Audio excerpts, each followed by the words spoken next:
বর্তমান সময়ে বৃষ্টি শুরু হওয়ার সাথে সাথে বাসার বেশিরভাগ কবুতরগুলোই আপনার পাতলা পায়খানা শুরু করে দিচ্ছে। আর এর সাথে দেখা যাইতেছে ঘরের বেশিরভাগ কবুতরগুলো আপনার মল্টিং এ চলে আসছে, বিশেষ করে নিউ আইডাল যে কবুতরগুলো আছে এইগুলা। এসব কারণে দেখা যাইতেছে কবুতর খাওয়া দাওয়া বন্ধ করে দিতেছে এবং ঠান্ডা বা নিউমোনিয়া জাতীয় বিভিন্ন রকম রোগে আক্রান্ত হইতেছে, যার ফলে অনেকে হয়তো চিন্তা করতেছেন এর দ্বারা আর কি কি সমস্যা বা ক্ষতি হতে পারে এবং এর থেকে বাঁচার সবচেয়ে সহজ উপায় কি, তাদের জন্য আজকের এই ভিডিওটা। এগুলা জায়গা বদলের জন্য রেডি হয়ে গেছে। এইখানে জাবরা পাখির বাচ্চা আছে ডিব্লু চোখের, এই যে এখানে আছে। আসসালামু আলাইকুম, জর্ডান খান পিছন ব্লগ থেকে আমি জর্ডান খান।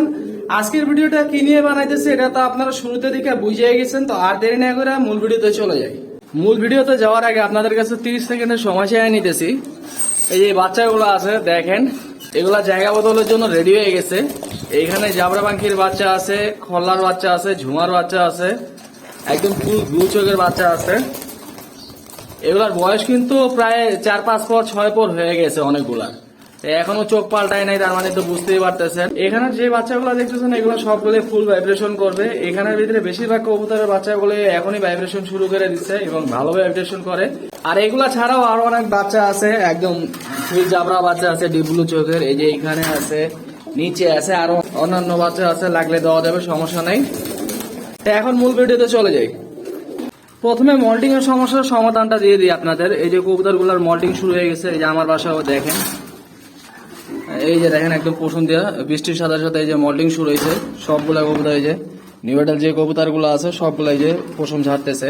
তো এই মল্টিং এর কারণে কবুতর দেখা যায় খাওয়া দাওয়া বন্ধ করে দিচ্ছে অনেকের বাসায়, তো অনেকে এটা নিয়ে টেনশনে আছে। তো এই সমস্যাটা সমাধান করবেন কিভাবে আপনাদের আমি সহজ বুদ্ধি দিয়ে দিতেছি। আপনারা কি করবেন, 1 লিটার পানিতে 3টা এইচ ট্যাবলেট ভাঙ্গা গুঁড়া কইরা দিয়া সবগুলা কবুতর এবং কবুতরের বাচ্চারে খাওয়াবেন।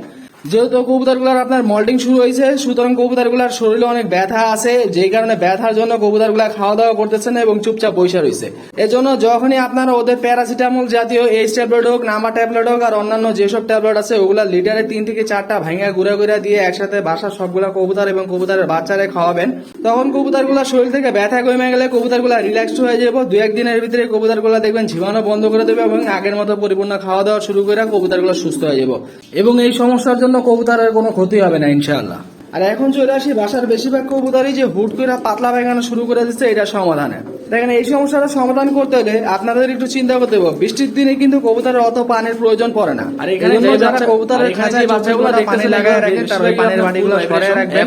কারণ একটু চিন্তা করে দেখেন এই বৃষ্টির দিনে কবুতরের কিন্তু পানির অত ঘাটতি থাকে না, তারপর যদি 24 ঘন্টা ওদের সামনে পানি থাকে তাহলে কিন্তু ঘন ঘন পানি খায় আর পানি জাতীয় পায়খানা করে। বর্তমান সময়ের এই সমস্যাটা সমাধানের জন্য আপনারা কি করবেন, প্রথমত কবুতরের খাঁচায় 24 ঘন্টা পানি লাগায় রাখা যাবে না, কবুতরের পানি খায় ওগুলো সরিয়ে রাখবেন। কারণ আগেই তো বললাম বৃষ্টির দিনে কবুতরের শরীরে পানির এত ঘাটতি থাকে না, তবে বৃষ্টির দিনে কবুতরের খাঁচায় পানি লাগায় রাখলে দুটো সমস্যা হয়। একটা হলো কবুতর বেশি বেশি পানি খায়, পানি জাতীয় পায়খানা করে, আর একটা হলো কবুতর চোখের সামনে পানি পাইলে গোসল করার চেষ্টা করে বা গোসল করে, সেই ক্ষেত্রে কবুতরের ট্রেটা ভিজে যায়। তখন দেখা যায় এই ট্রে ভিজার কারণে বা পাতলা পায়খানার কারণে একটা ঠান্ডা সৃষ্টি হয়, যে জায়গা থেকে কবুতর বা কবুতরের বাচ্চাগুলোর আপনার ঠান্ডা লেগে যায় বা নিউমোনিয়া জাতীয় বিভিন্ন রোগ হয়। সেক্ষেত্রে বড় কবুতরগুলোর কিছু না হলেও বাচ্চা কবুতরগুলো মারা যাওয়ার সম্ভাবনা থাকে। এই জন্য আপনারা বর্তমান সময়ে কবুতরের খাঁচার ট্রেগুলো পরিষ্কার রাখার চেষ্টা করবেন। বিশেষ করে যেই কবুতরের খাঁচায় বাচ্চা আছে ওগুলো অবশ্যই পরিষ্কার রাখতে হবে। আর কবুতরের পাতলা পায়খানা বন্ধ করার জন্য বা কবুতরের পাতলা পায়খানা কমানোর জন্য আপনারা কি করবেন, এই সমস্যাটা সমাধানের সহজ উপায় হলো কবুতরের পানি দিয়ে রাখার দরকার নেই। আপনারা কবুতরের ডেইলি 2 বেলা পানি খাওয়াবেন।